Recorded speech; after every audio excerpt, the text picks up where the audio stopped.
Oh, interesting. Really interesting. What the? Stop it. Oh, gotta do the kill. But the game. What the fuck? Sounds about right. Reverse. Raw? That's crazy. Huh. Okay. Game crash. Oh, game didn't crash. I know nothing about this game. Believe it or not.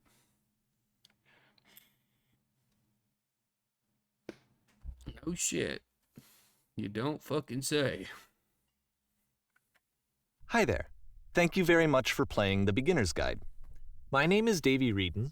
I wrote The Stanley Parable, and while that game tells a pretty absurd story, today I'm going to tell you about a series of events that happened between 2008 and 2011. We're going to look at the games made by a friend of mine named Coda.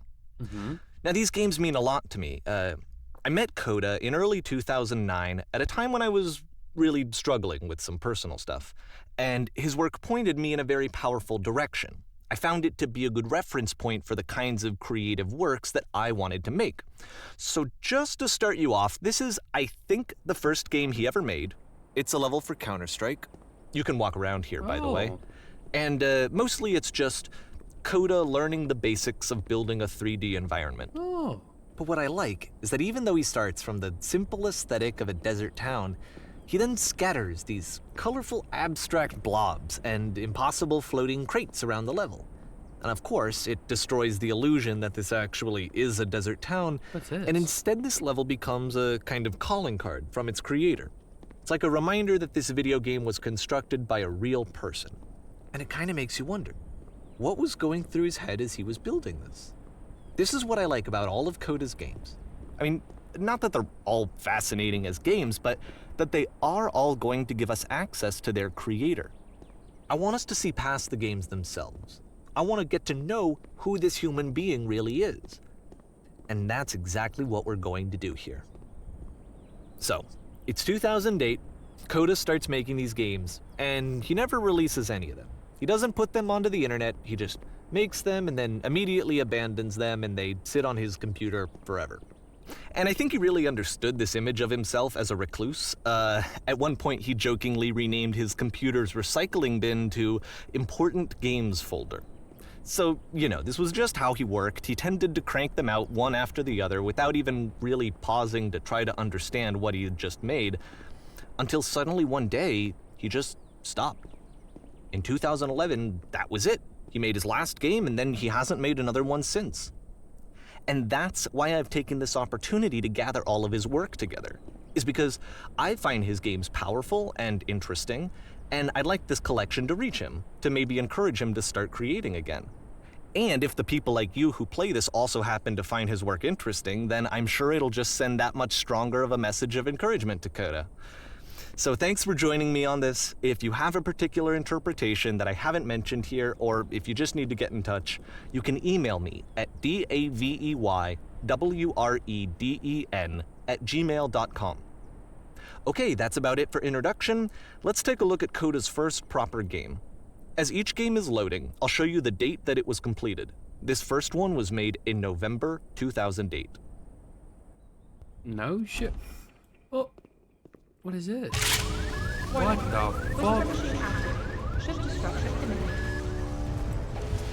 What the? This game is called Escape from Whisper, and it's one of the more generic games you'll see from Coda. Oh my lord. Oh my lord.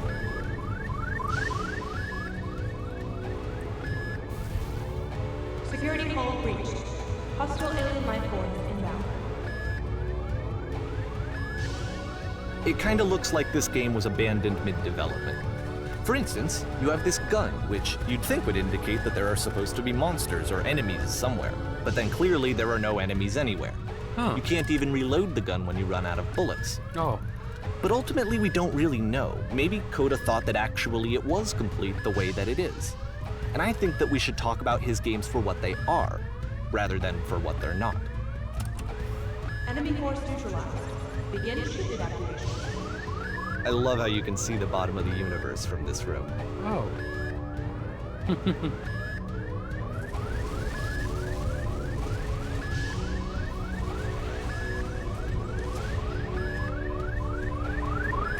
Oh.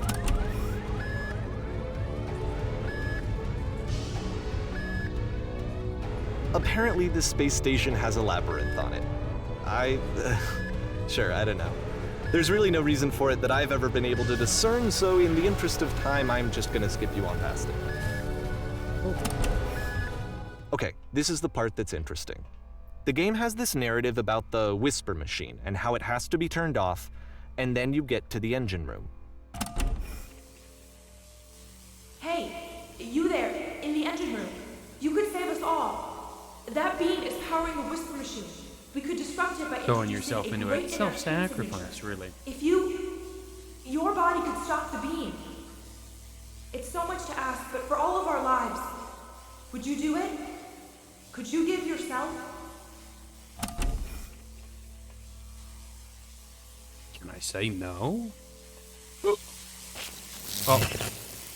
Let me pause here for a second. What you just experienced, stepping into the beam and then dying, is probably what Coda had initially intended when he was developing this level. But when he first compiles and plays it, something goes wrong. There's a bug somewhere. And this is what happens instead. Oh.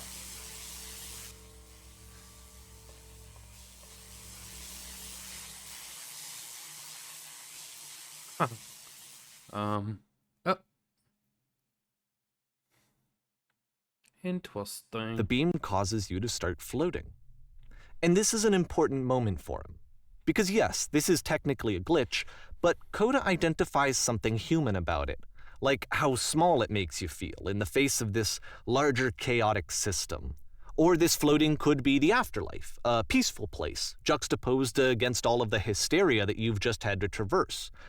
I don't even know. I have no idea what he was thinking, but what's clear is that after making this, something lodges itself in his brain. He wants to do more of these really weird and experimental designs. So he stops work on this and moves on to a stream of tiny little games that go in all sorts of directions. Let's go ahead and take a look at the first game he made after leaving this one behind. Okay. Oh, literally the same. I can't. Oh. Yep. In this game, you can only it's walk what- backwards. The past was behind her? Okay. Interesting. I was like, why can't I move forward? Oh. So it's a short and relatively minimalist experiment combining motion and narrative. It is less advanced than the previous game, but actually it seems to be more focused, more complete. Coda's trying to give it a unique voice rather than simply basing it on a pre-existing trope. But if the future is always behind her, oh my god. It's a short little thought, it says what it wants to say, and then it ends. Didn't need anything more than that. Which to me is why it works, because it gets out quick. Okay, next one.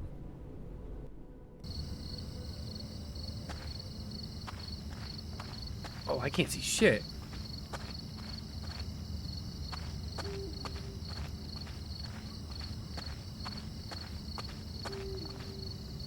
And that's it. Okay, the meaning of this game won't be clear just yet. Please be patient with me for a few more games, and I promise you'll see what makes it interesting. Oftentimes, Coda would put bizarre titles like this one at the start of his games. What the fuck? I wish I'd known him at the time that he was making these early games. He would really only talk to me about his work as he was making it. Once he stopped work on a game, like, that was it. It was dead to him. And I don't agree with that at all, but what are you gonna do? I'm getting slower. Once you've been slowed to an absolute crawl, the door at the top of the stairs opens. So why, if Coda's not showing these games to anyone, why bother opening the door at all? Well, to show you, I'm modifying the game here so that when you press enter, it'll bring you back up to full speed so you can enter the door for yourself. Oh, interesting.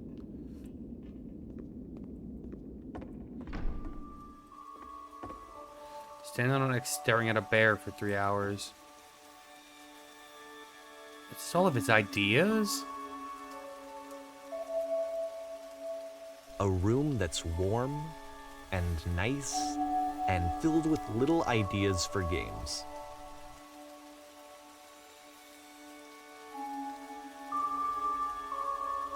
Coda would often tell me that he didn't mind if people thought of him as cold or distant.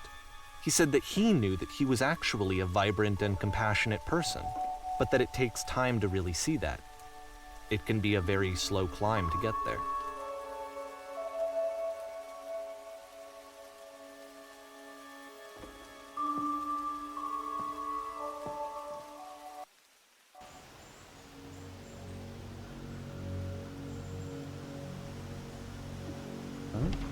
Oh. Interesting.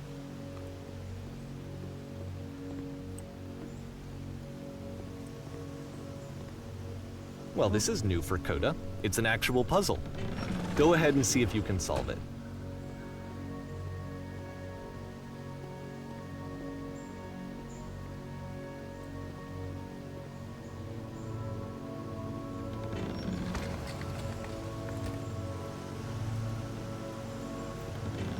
Don't forget that solution, because we're going to see this puzzle again soon. We're gonna see it a lot. Oh, Lord.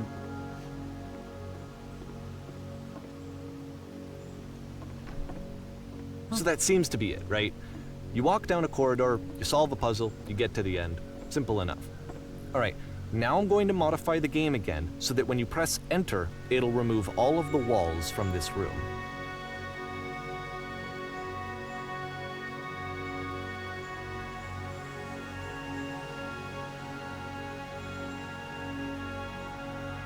How about that? There was more to it than we had any way of knowing. I actually find it funny that this game comes after the Stairs game, since they essentially convey the opposite idea. So, in the Stairs game, a dull exterior concealed a rich interior. And then, in this level, a dull interior hides this fantastic outer world. Either way, I think that the point is the same, is that most of the time you don't get to know what you're missing, or even that you're missing anything. That's not your role as a player. So if your role here is not to understand, then what is it?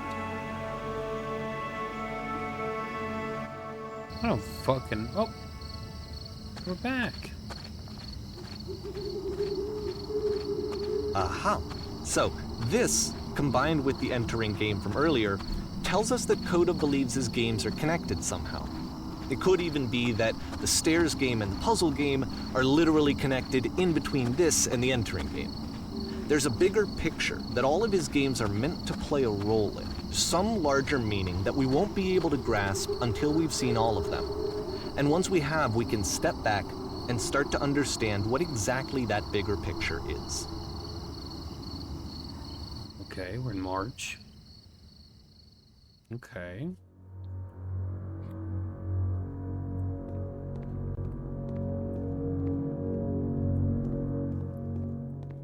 Let's talk about video game development for a second. Every video game runs on what's called an engine, which determines what the game can and cannot do. So in other words, the engine is a set of tools for game development. To make all of these games, Coda is using an engine called Source. Yeah. Like all engines, Source has certain things that it does well, and it has certain things that it does poorly. One of the things that it does very well is boxy linear corridors. That's why so many of Coda's games are set in these large, flat, empty rooms, is just because he's working with what the engine does well. The tools available to the creator shape what kinds of creative work they're going to end up making. You might consider paying attention to the architecture in Coda's games to notice how they seem to stem from an engine that's very good at producing linear, boxy corridors. Oh, the descent.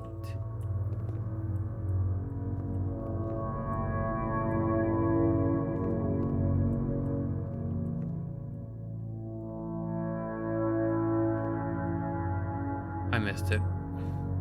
Hey, look, there's it. Oh. Interesting.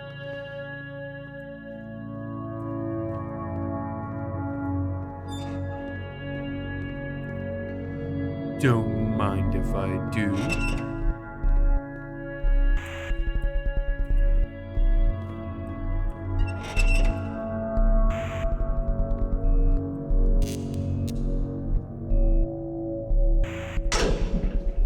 Oh.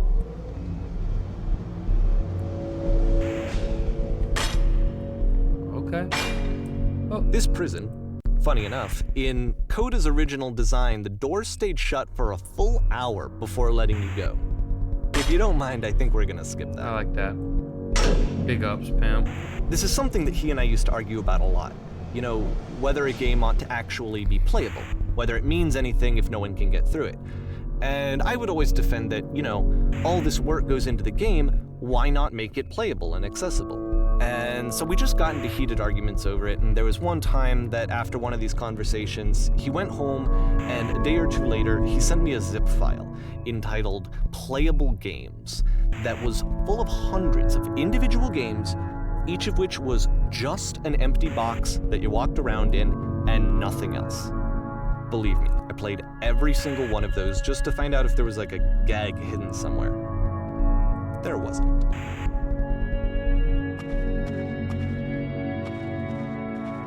Into. It's the puzzle again, with the exact same solution as the last time.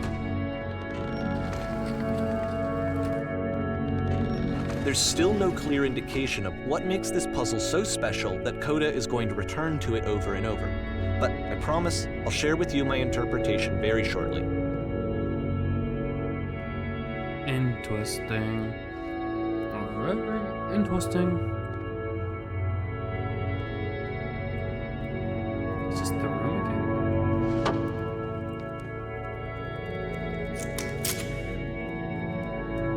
again. Here, Coda begins using a kind of dialogue system that he fashioned out of the engine's chat capabilities. Use the 1, 2, 3 buttons on your keyboard to respond.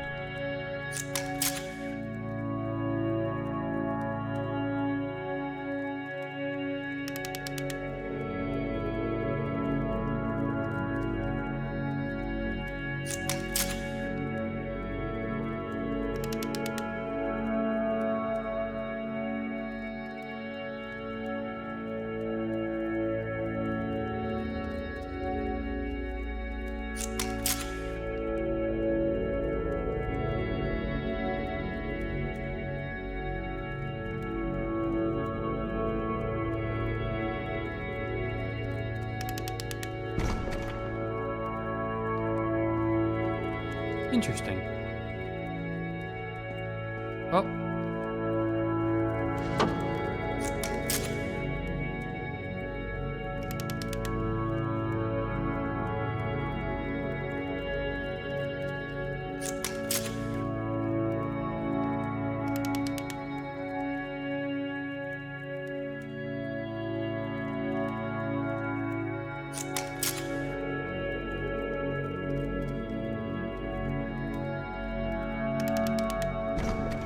Jesus Christ.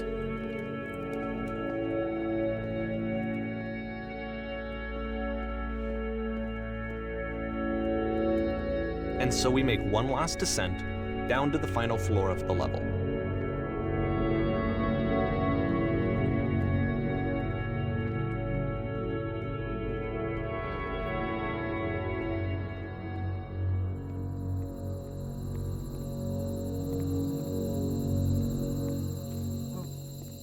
It's a lamppost.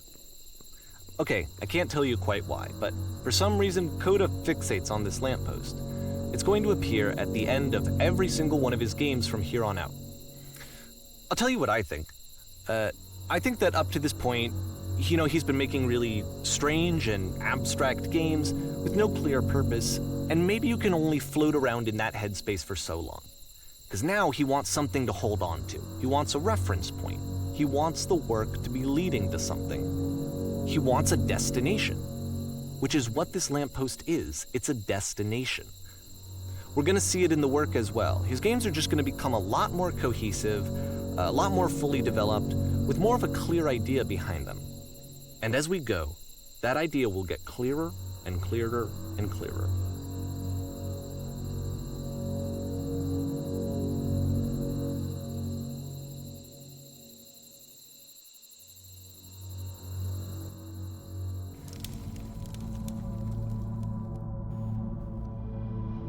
Oh.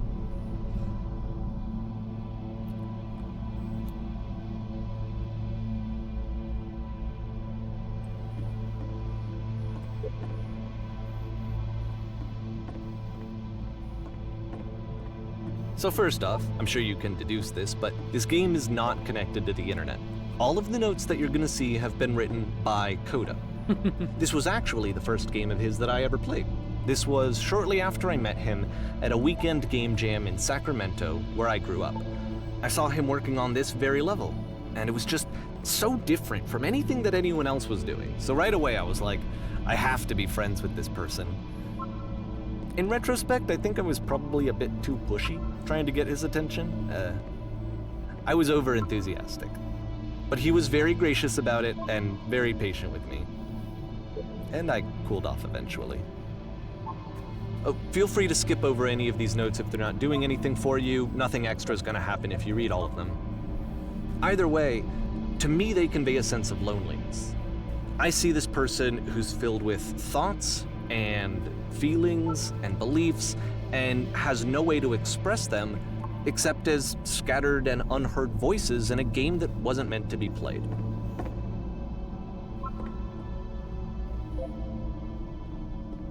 But it's ironic, isn't it, that in playing this game and seeing how alone Coda often felt, that we get to know him better and actually kind of connect with him. And I have to be honest with you, this idea is really seductive to me. That I could just play someone's game and see the voices in their head and get to know them better and have to do less of the messy in-person socializing. I could just get to know you through your work. I think this is why I always liked Coda's games so much, is because it felt like they let me have that connection. I felt as though he was inviting me personally into his world. And then I feel less lonely too.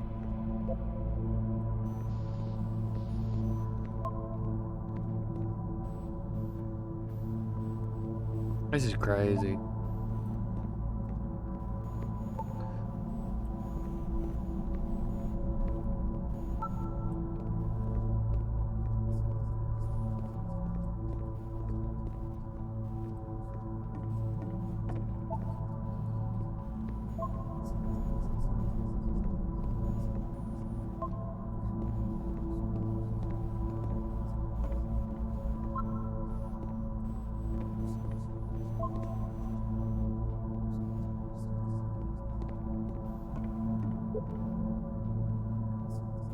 Jesus Christ.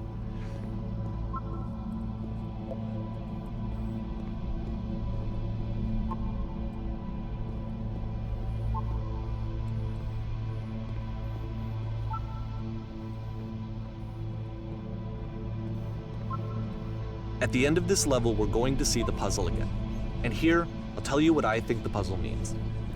Each of these games represents an idea that was on Coda's mind at the time that he was making it.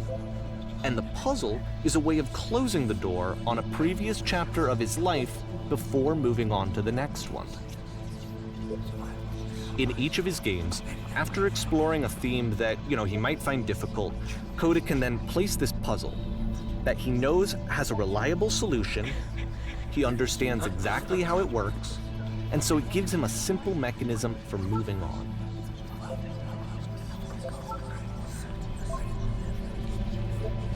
And because there's this dark area between the doors, a space between spaces, before you move on, you get to pause.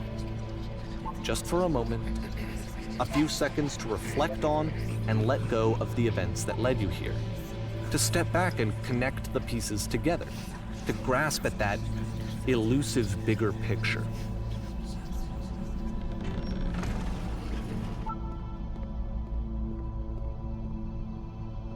Oh, there's a crouch.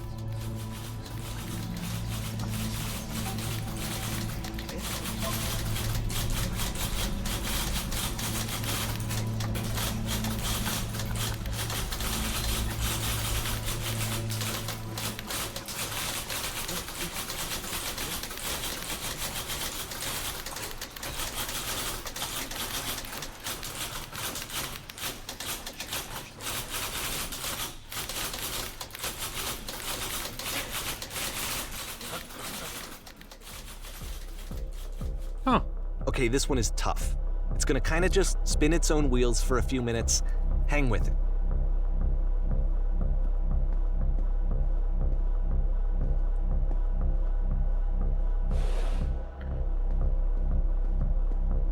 Okay.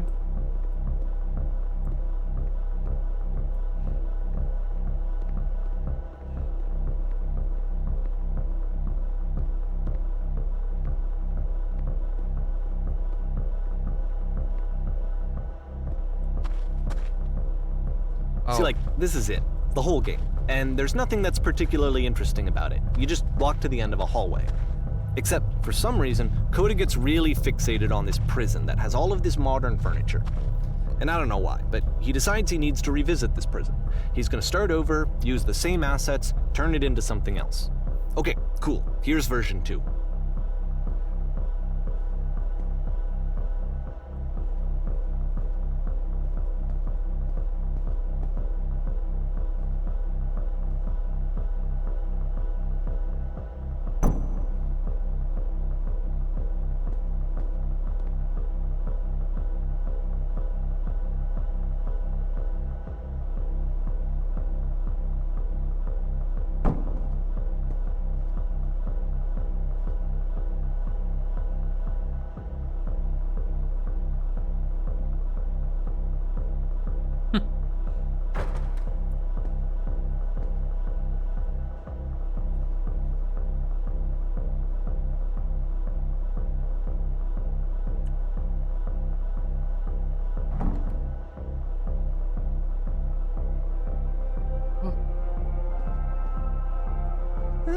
There's a bit more to this one, but still it's not really communicating anything. It's kind of just weird for weirdness' sake.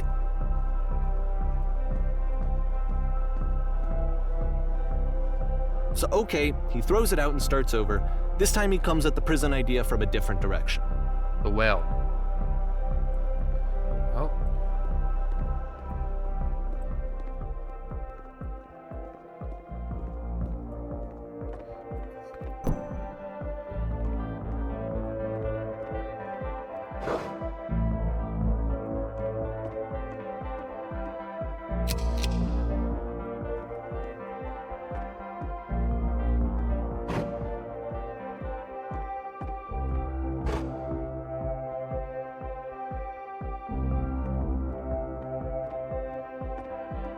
Okay.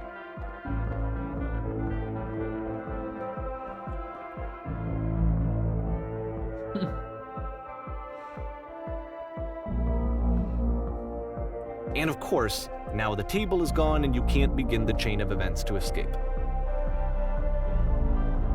Here's a version where there are no bars, but you can't actually get to the well. And then a version where the inside of the prison is the outside and the outside is the inside. Let me just blink you real quick through a few more of these. I mean, he really unloaded on this prison idea. There's nearly a dozen of them. Personally, I think it's awful to watch this, to see a person basically unraveling through their work. And for what? Like, at what point do you just go, maybe there are game ideas other than this prison that I could be working on? But Coda doesn't have that voice telling you to stop, that particular mechanism of defense against yourself. Without it, you just spiral. And so he keeps going and going and going and going and going, and then he hits on something. And he likes it. And that's it. He's done. He stops making prisons. This is the very last version of the prison game that he created. And the reason I think it works is that the prison is not actually in it.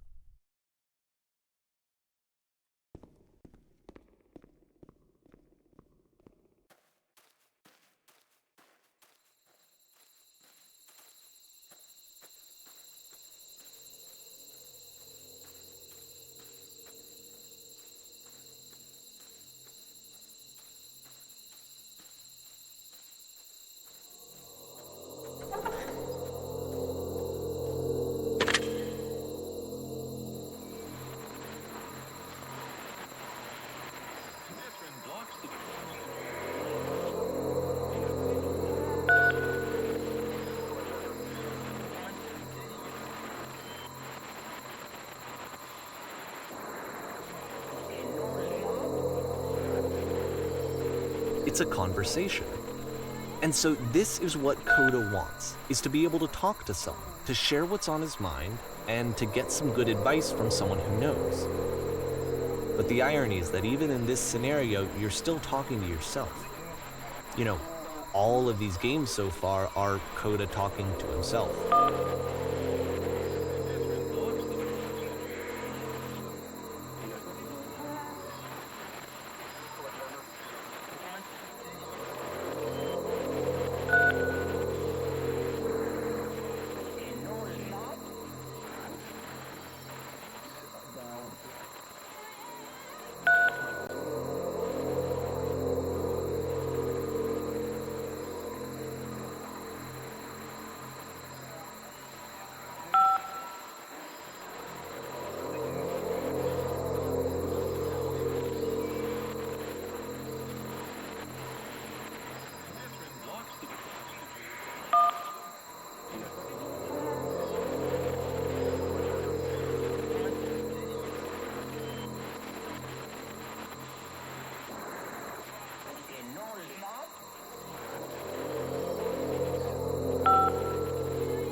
I can see why he considers this a fitting conclusion to the prison games. After all of the obsession and frustration, just to be told by someone you can trust that things are going to be okay. Wouldn't that be nice? Interesting. So what would it look like if Coda wanted to make a game about talking to someone other than himself?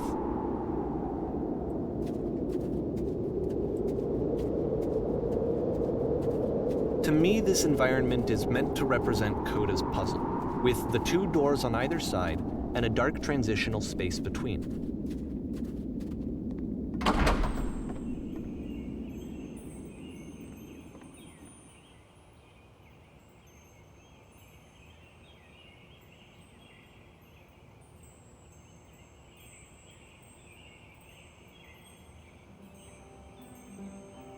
You'll notice that the quality of the art is a step up from previous games, including this new and improved chat system, which he started using from this point on. From here on out, he begins putting much more effort into the visual polish of his work, and this particular game took 2 months to create as a result.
After the intense set of prison games, this house cleaning level almost feels like cleansing.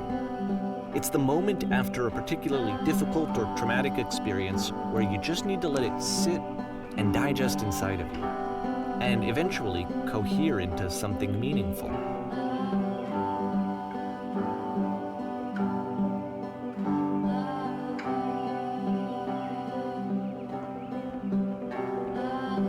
I know that Coda really liked this game. Of all of his work, actually, this was the only one that he called me up to ask me to come over and look at it. This was during a period of a few months where he was like grossly happy all the time, just walked around with a constant smile on his face.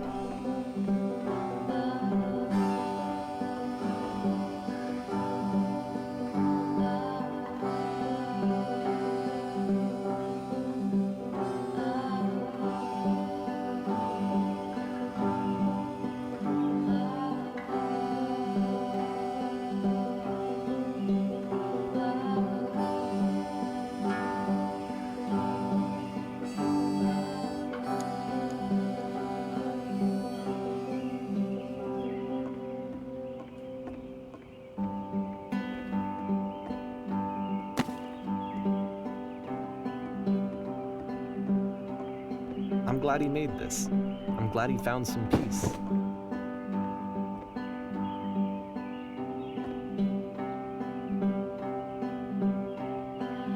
But, of course, it can't last. The music stops, your companion is gone, it's time to leave. The door at the top of the hill is now open as well. Again, you can't stay in the dark space for too long. You just can't. You have to keep moving. It's how you stay alive.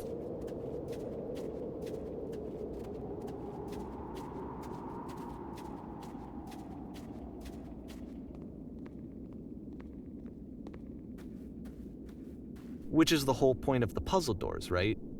That sooner or later you have to pick up and move. I really thought that was the point of it.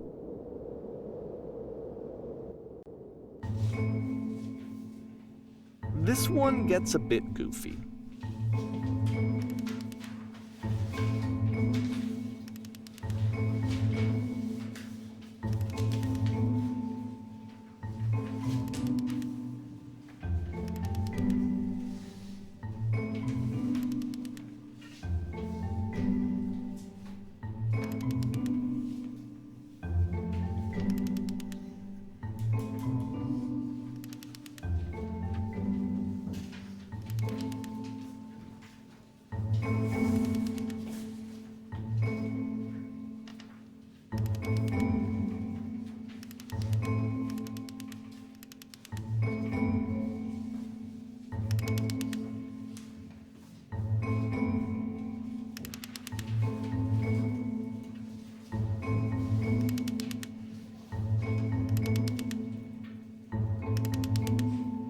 About halfway through the game, the perspective shifts.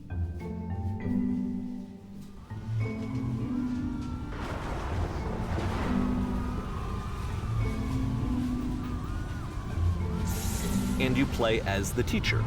And suddenly, you discover that your teacher is just as bigoted and afraid as you are.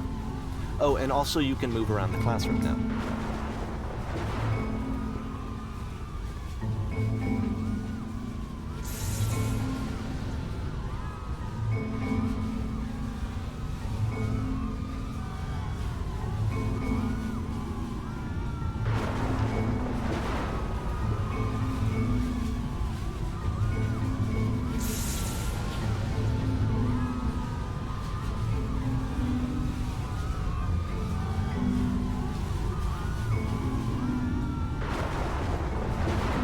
Fell pretty hard for this one.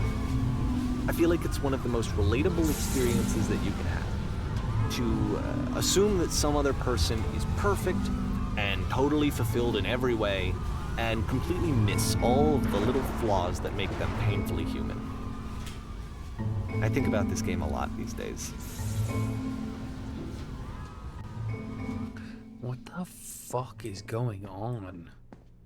This one took a lot longer than all the others for Coda to make. It was 4 months between this and the last one.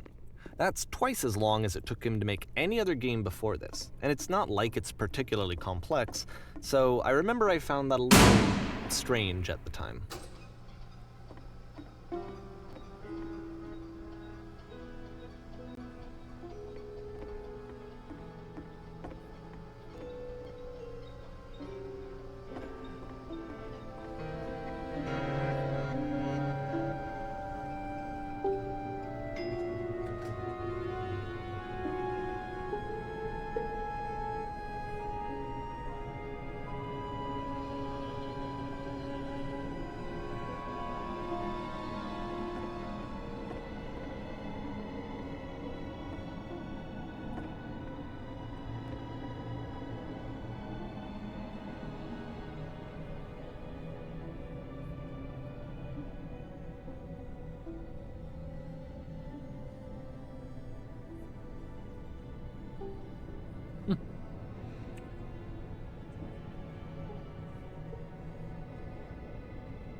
Okay.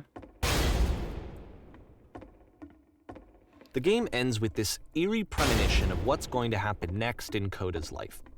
The solution to social anxiety, to fears of having to perform and having to chase success, the answer for Coda is to withdraw, to hide himself away.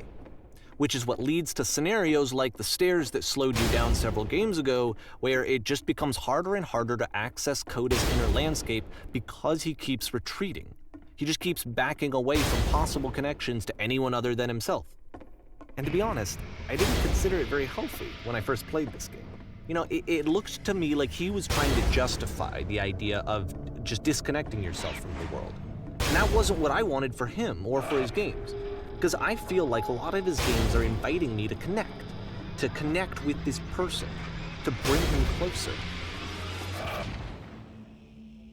But what can you do?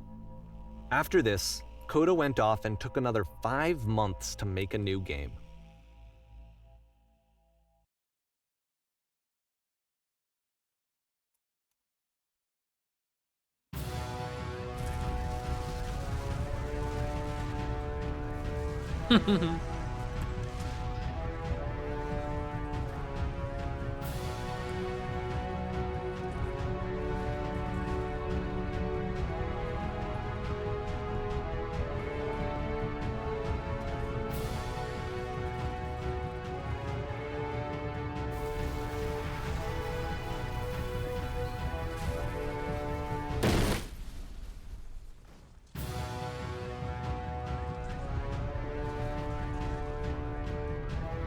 You should probably open your eyes if you haven't already. It's pretty much impossible to solve otherwise.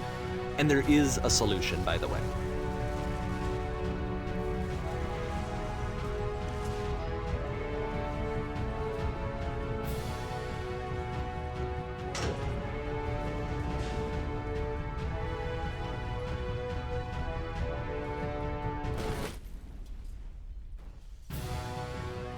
Oh, Lord.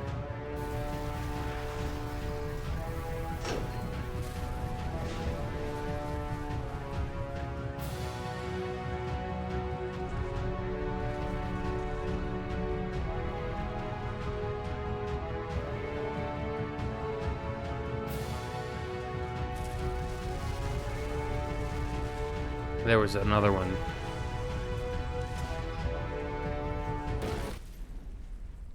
It was 2.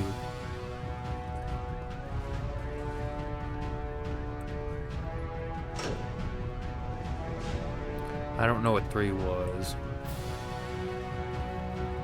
Yeah.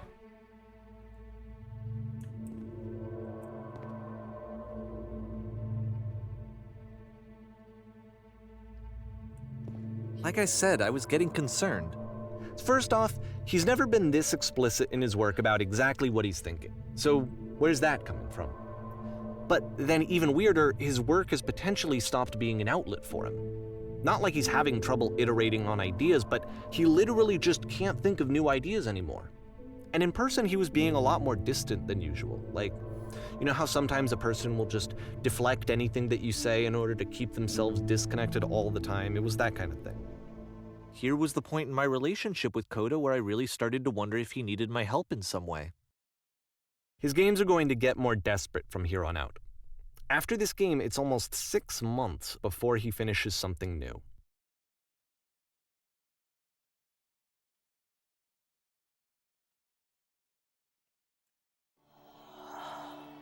Oh.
If the last game featured Coda talking explicitly about his creative frustrations, this one turns it up to 11.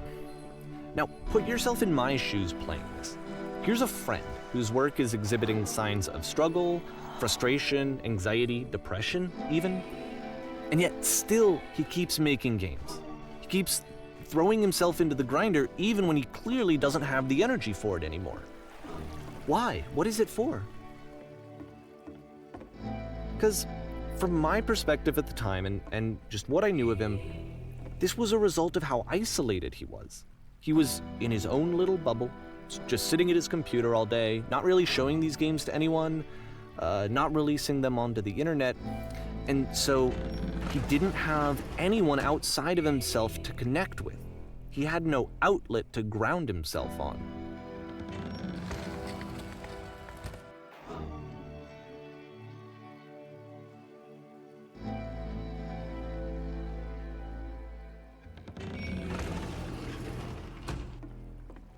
You can't talk yourself out of loneliness. It doesn't work that way. You can't be the one writing both the questions and the answers. Then there's no movement. Then there's no circulation. If all of your anxieties are being channeled into your work, then if the work ever fails, you have no backup and you're just going to crash.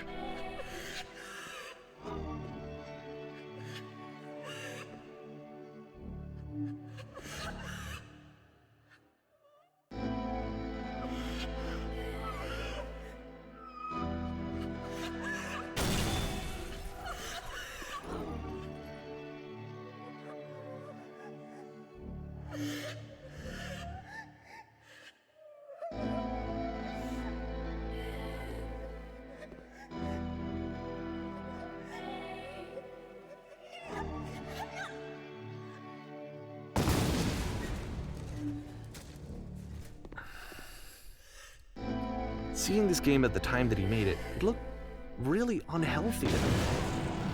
I was watching him do this to himself, and I hated it. I hated seeing him so trapped. These are my It's little like- things. Video games are not worth this amount of suffering. This is someone I really cared about. And I used to get so much joy out of seeing him create. For him to suddenly become angry and frustrated like this, it was the worst thing These are my for me. choices of dialogue. I don't know. This is what I felt at the time. I don't know how else to explain it. I wanted it to stop more than anything. I had never felt so rotten. I needed more than I had ever needed anything for this to stop. But it didn't stop. After finishing this one, Coda takes another 7 months and comes up with a new game. I was 11 years old, probably turning 12.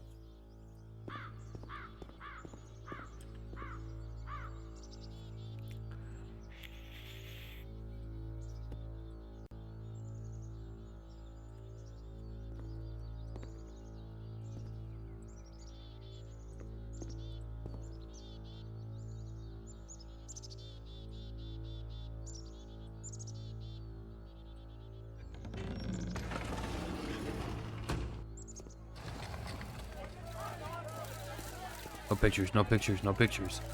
Please, please, please, no pictures, no pictures.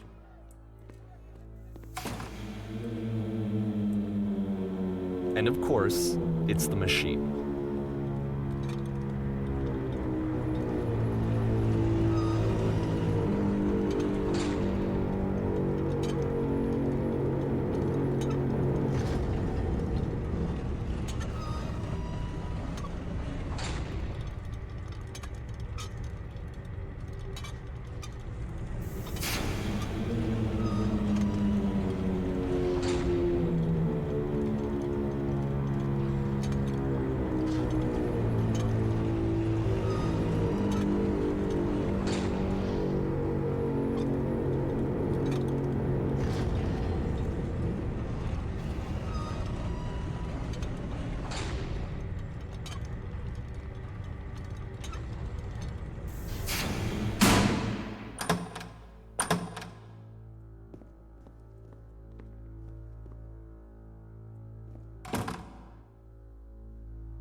Oh, it's just so cool.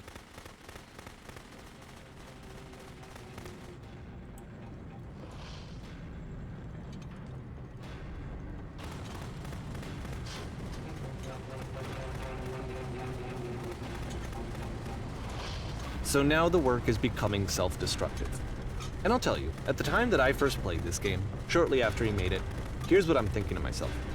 I'm thinking that code is stuck in his own head, and that it's having a very negative effect on him, and that all he needs to do is just start showing his work to people, to get some actual feedback on his games. It might get him out of isolation. And so, as I'm thinking this, I realize that I could be the one to initiate it. Because it would never occur to Coda to start actively soliciting feedback, so what if I did it for him? If he could see the difference it would make to have more actual conversations with other human beings, would that bring him out of his mental spiral?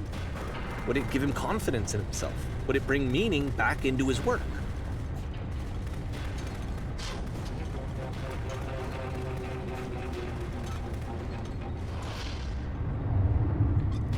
So I started showing Coda's work to people. I took this one, and the islands which you just played, the theater, the notes, the house cleaning game, and some of the prison escape games.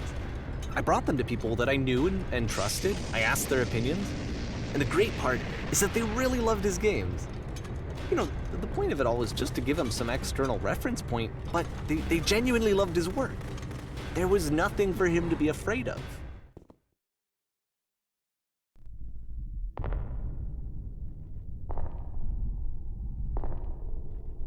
It's a fucking cutscene.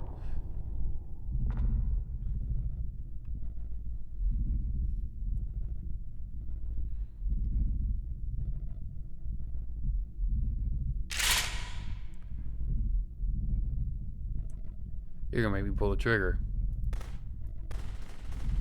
Can you see why I felt like this was the right thing to do? Because it's the thing that I always feel like I need, to be told that my work is good, that I am good. When someone really connects with a thing that I've made, when they see themselves purely in my work, there's nothing that feels better. And I got to give that very same feeling to my friend. I did something, I really felt like I'd done something good, like I was a good person. I felt like there was a friend who was in trouble and was unhappy and maybe didn't like themselves, and I could fix it. If I could give him this gift, maybe I could fix the problem. When they told me how much they enjoyed his games, it was the best feeling. It was the absolute best feeling. It made me feel so happy. So beautifully, beautifully happy.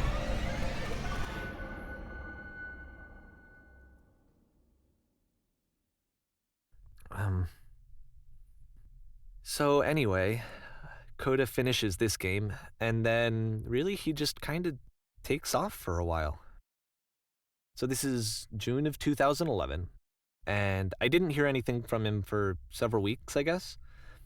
And so out of nowhere, one day I get an email, and it's got a private link to a new game of Coda's. This one is called The Tower, and to my knowledge, it's the last game that Coda ever made. So let's take a look.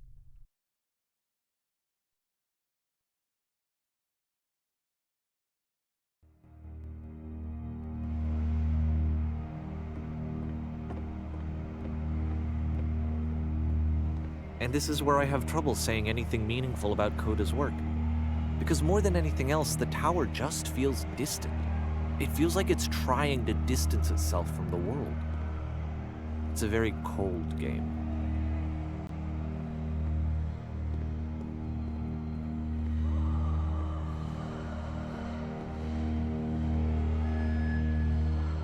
This room actually has a maze in it. Except that all the walls of the maze are invisible. And then every time you touch one of the walls, there's this awful flashing and noise, so the experience is really miserable. The game goes beyond not being meant to be played, it actually seems to despise the player for trying to play it at all. But I do want to show you the rest of the levels, so when you're ready to continue, press enter and I'll put a bridge over the maze.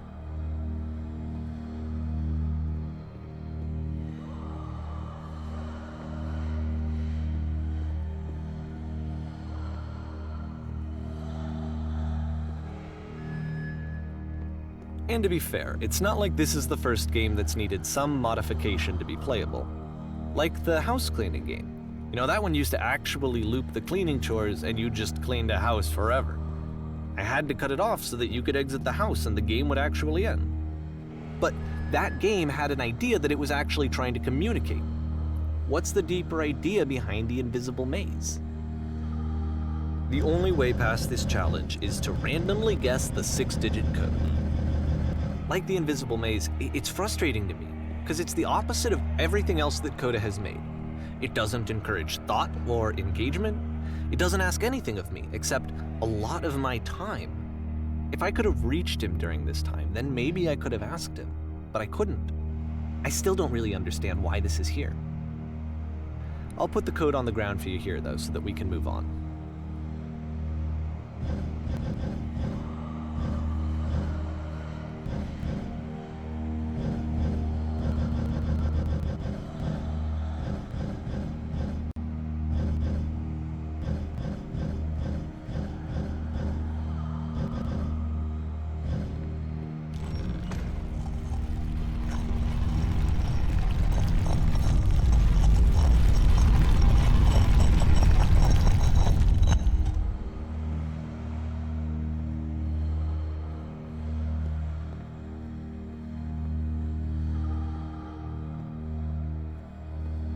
The switch to open this door is actually on the other side of the door, meaning that it's literally impossible to solve from this side.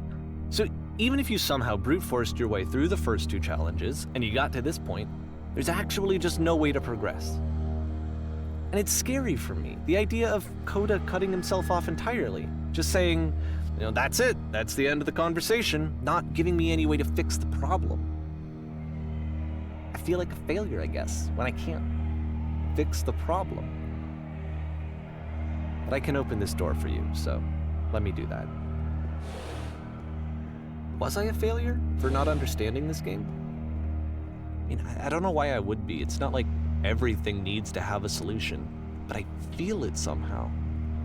I feel like I failed, and I don't understand why. I remember, it's June of 2011. I'm playing this for the very first time. And as I'm playing, I'm thinking to myself, I don't know this person. I have no idea who this person is. It wasn't the guy I knew, it wasn't my friend. I had come to so many conclusions from looking at all of his work up to this point, and then suddenly none of them... I had been trying to, though. That was the thing. For years I was trying to get to know him, to understand who he actually was and what he stood for. I asked him so many times to please just tell me what his games mean to him. I asked him please to tell me what the 3 dots mean. And he wouldn't. I just felt so strongly that if I could have connected with him, that if I could have somehow made his work my own, that I would finally be once and for all happy. It was that I needed to see myself in someone else. I needed to be someone other than me. But he stopped and left, and it felt somehow like I had failed.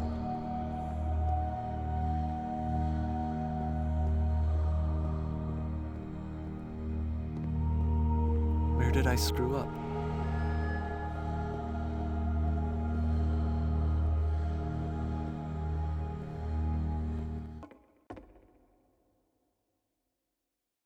I'm the reason that you stopped making games, aren't I? It's because of what I did. I poisoned it for you.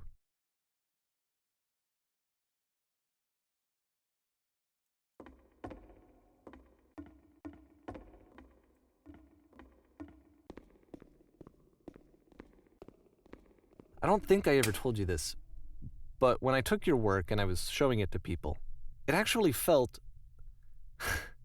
it felt as though I were responsible for something important and valuable.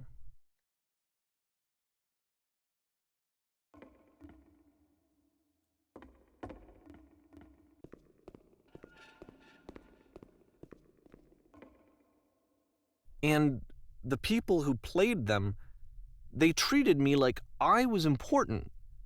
They really listened and cared about what I had to say. Even though I was showing your work, I felt good about myself. Finally. For a moment, while I had that, I liked myself.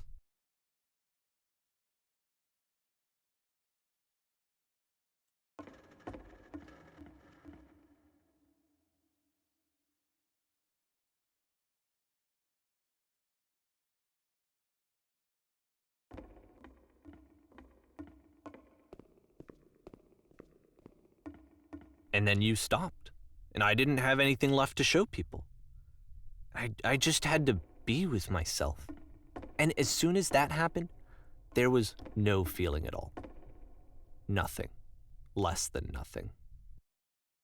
What does that mean?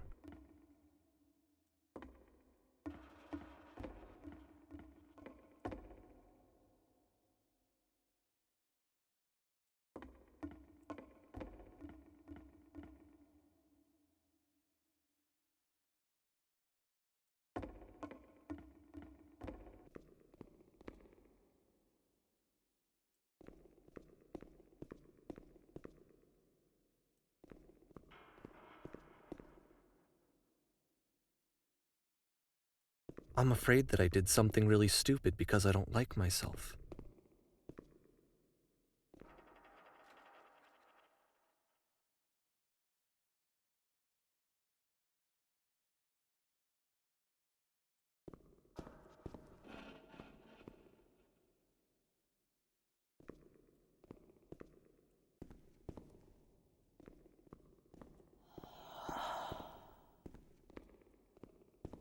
That's why I'm releasing this collection of your work, is because I haven't been able to find any other way to reach you.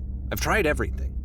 And so a part of me has hope that if I put this compilation out into the world, and if I put my name on it, that maybe enough people will play it so that it'll find its way to you, so that I can tell you that I'm sorry. I know I screwed up. If I apologize to you truly and deeply, will you start making games again? Please, I need to feel okay with myself again. And I always felt okay as long as I had your work to see myself in. I mean, is something wrong with me?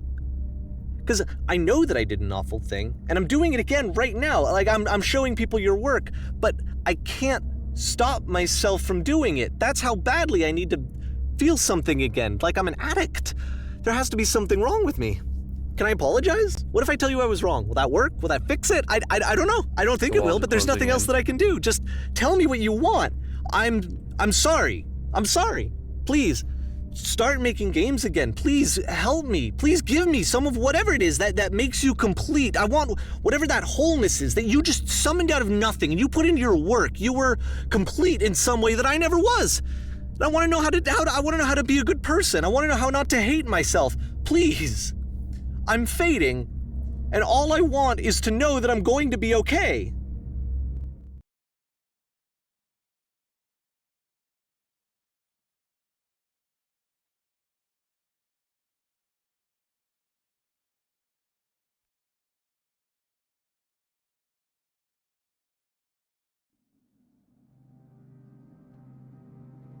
Oh. Okay. Huh. Alrighty.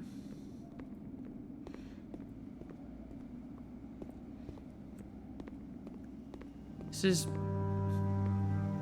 More. more love, more praise, more people telling me that I'm good. Always more, more, more. It's like a disease.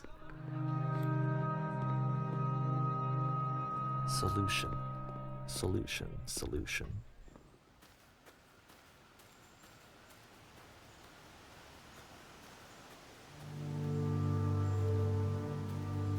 I guess if someone had told me ahead of time that he just really enjoyed making prison games, maybe I wouldn't have thought he was so desperate.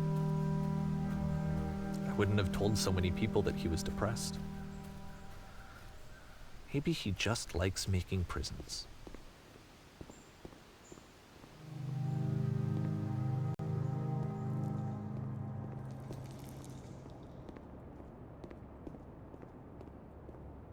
Even now, the disease is telling me to stop. Don't show people what a shitty person you are. They'll hate you.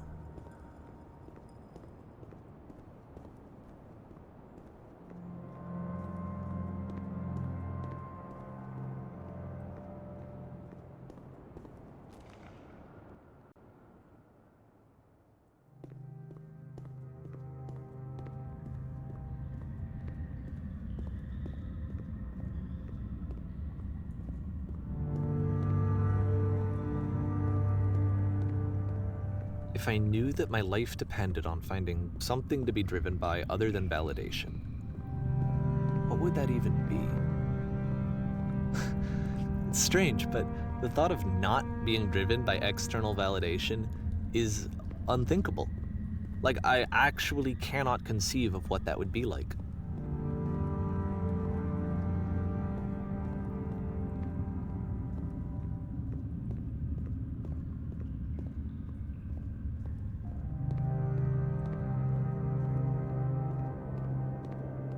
What now?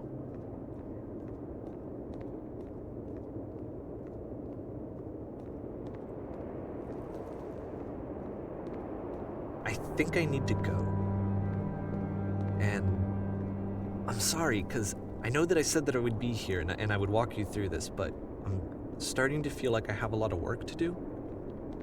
I have a lot that I need to make up for, and so I'm just gonna... Okay.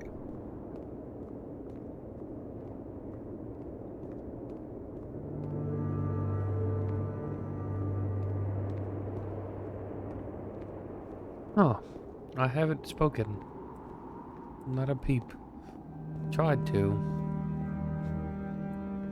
What's going on? Just a narrative game. A narrative game.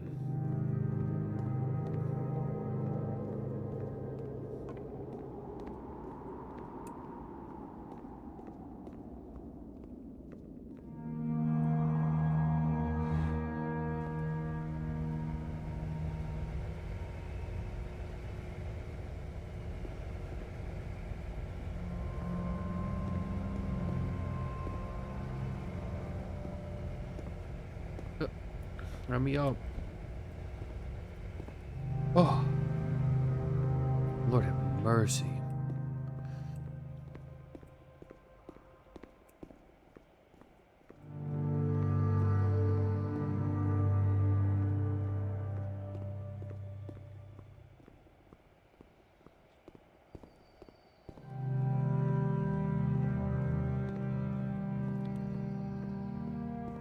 It's the laser.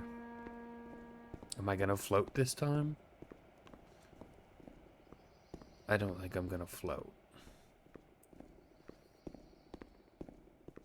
Maybe. I don't know. I'm not too sure. We'll figure it out.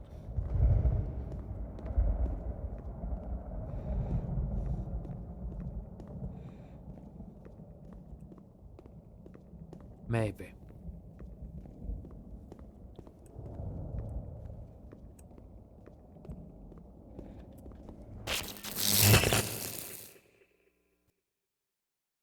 I am floating.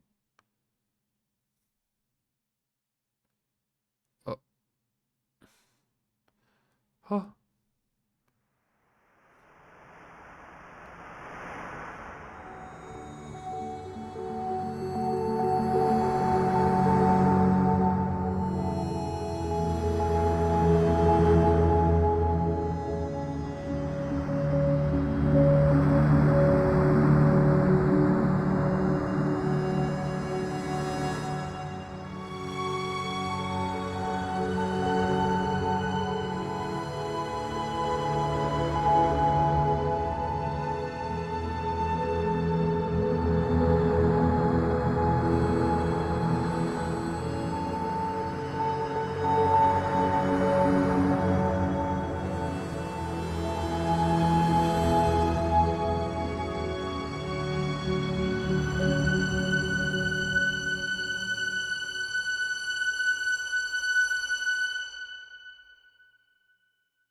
Turn back from this cave.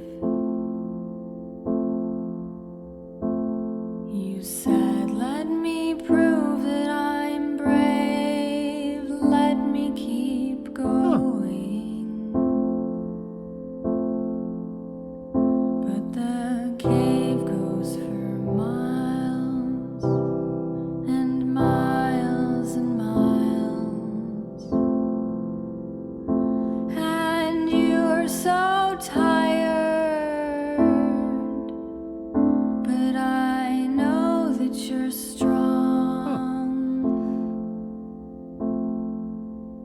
So turn back,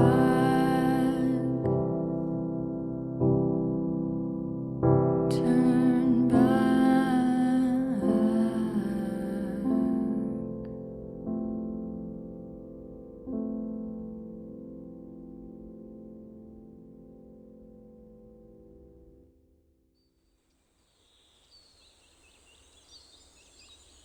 That was it. Holy fuck, that was it.